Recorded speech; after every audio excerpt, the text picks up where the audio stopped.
बात करेंगे हिंदी के महत्वपूर्ण अनेक शब्दों के लिए एक शब्द जो कि विभिन्न प्रतियोगी परीक्षाओं में पूछे जा चुके हैं। आज हम बात करेंगे UP RO ARO special pre exam 2010 में पूछे गए अनेक शब्दों के लिए एक शब्द। हाथी की पीठ पर रखे जाने वाले को क्या कहते हैं? हौदा। जिसे प्रमाण द्वारा सिद्ध न किया जा सके उसे कहते हैं अप्रमेय। उपनिवेश से संबंध हो जिसका उसे कहते हैं औपनिवेशिक। रनिवास में कड़े पर्दे में रहने वाली स्त्री वह कहलाती है असूर्यपस्या। उत्तराधिकार में प्राप्त संपत्ति उसे कहते हैं रिक्त रिखत। गिरा हुआ के लिए एक शब्द पतित।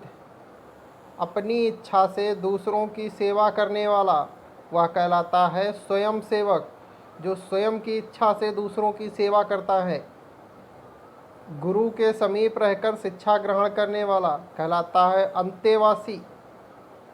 अपना उद्देश्य पूर्ण होने पर संतुष्ट होना तो वह कहलाता है कृतार्थ। नियम विरुद्ध असामाजिक कार्य करने वालों की सूची कहलाती है काली सूची। UP RO ARO special mains 2010 परीक्षा में पूछे गए अनेक शब्दों के लिए एक शब्द जो किए गए उपकारों को मानता है वह कहलाता है कृतज्ञ। पेट की अग्नि को क्या कहा जाता है? जठराग्नि। बच्चों को सुलाने के लिए गाया जाने वाला गीत कहलाती है लोरी। जो नभ में चलता है उसे कहते हैं खेचर। व्याकरण के ज्ञाता को कहा जाता है वैयाकरण। बढ़ा चढ़ा कर कहना तो उसे कहते हैं अतिशयोक्ति। UP RO ARO pre exam 2013 में पूछे गए अनेक शब्दों के लिए एक शब्द जो छीड़ ना हो सके उसे कहते हैं अक्षय। बहुत अधिक बोलने वाला व्यक्ति कहलाता है वाचाल। तिलक लगाने के लिए जिस अन्न का प्रयोग किया जाता है उसे कहते हैं अक्षत। जिसका इलाज ना हो सके वह कहलाता है असाध्य। जिसे जीता ना जा सके उसे कहते हैं अजेय। जिस स्त्री का पति जीवित है वह कहलाती है साधवा। जिसका जन्म छोटी जाति या निचले वर्ण में हुआ हो वह कहलाता है अंत्यज्य। जो सब कुछ जानता है वह होता है सर्वज्ञ। जिसके सिर पर चंद्र हो वह कहलाता है चंद्रशेखर। जिसके हृदय में ममता नहीं है वह कहलाता है निर्मम। UP RO ARO mains exam 2013 में पूछे गए अनेक शब्दों के लिए एक शब्द। पतियुक्ता स्त्री को एक शब्द में क्या कहा जाएगा? सधवा। झगड़ा लगाने वाले मनुष्य को क्या कहा जाता है? नारद। महल के भीतरी भाग को किस शब्द से जानते हैं? अंतःपुर। UP RO ARO mains exam 2014 में पूछे गए कुछ महत्वपूर्ण अनेक शब्दों के लिए एक शब्द जो कठिनाई से समझने योग्य हो उसे कहा जाता है दुर्बोध। जो पृथ्वी से संबंध है वह कहलाता है पार्थिव। जो पहले था पर अब नहीं है उसे कहते हैं भूतपूर्व। जो कठिनाई से मिलता है उसे कहा जाता है दुर्लभ।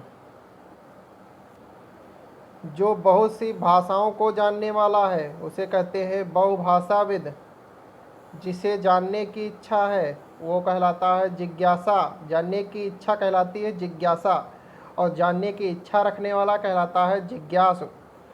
UP RO ARO mains exam 2016 में पूछे गए मदिरा पीने का प्याला कहलाता है चषक। जो स्त्री के वशीभूत हो वो कहलाता है स्त्रैण। सवाल जवाब, बहस हुज्जत या दिए गए उत्तर पर उत्तर तो वह कहलाता है प्रत्युत्तर। वह कन्या जिसके साथ विवाह का वचन दिया गया है वह कहलाती है वाग्दत्ता। ऐसी जीविका जिसका कुछ ठीक ठिकाना ना हो वह कहलाती है आकाशवृत्ति। मरणासन अवस्था वाला कहलाता है मुमूर्ष। जिसे अपनी जगह से अलग कर दिया गया हो वह कहलाता है विस्थापित। बुरे उद्देश्य से की गई गुप्त मंत्रणा वह कहलाती है दुर्भिसंधि।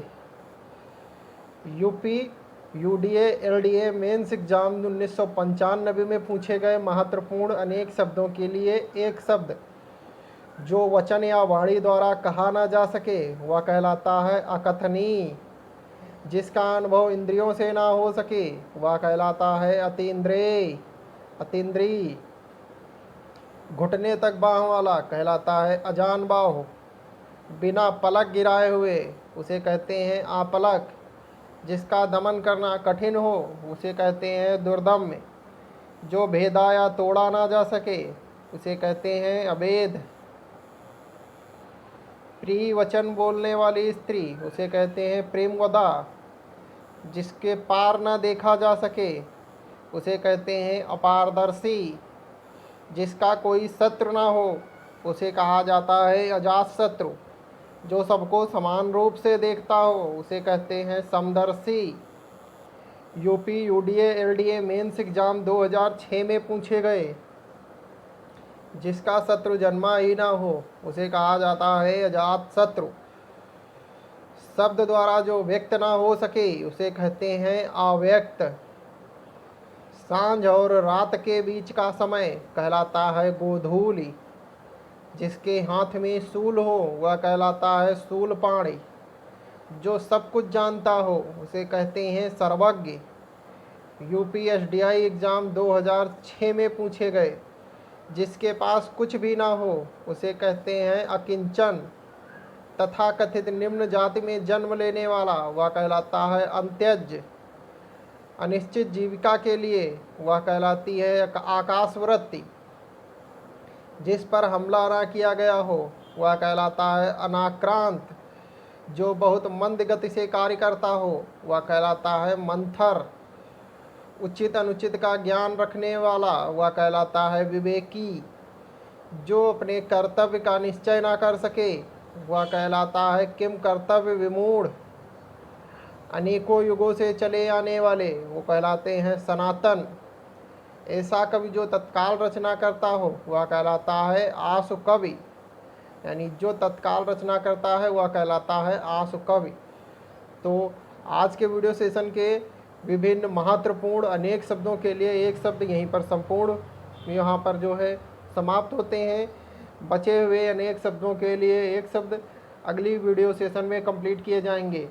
और अगर आपको पिछली वीडियो देखनी है तो आप हमारी हिंदी नाम की प्लेलिस्ट में जाकर देख सकते हैं और भविष्य में आने वाली वीडियोज़ भी आपको हिंदी नाम की प्लेलिस्ट में मिल जाएंगी, वहाँ से आप उनको देख पाएंगे। तो आप सभी को नमस्कार, जय हिंद, वंदे मातरम।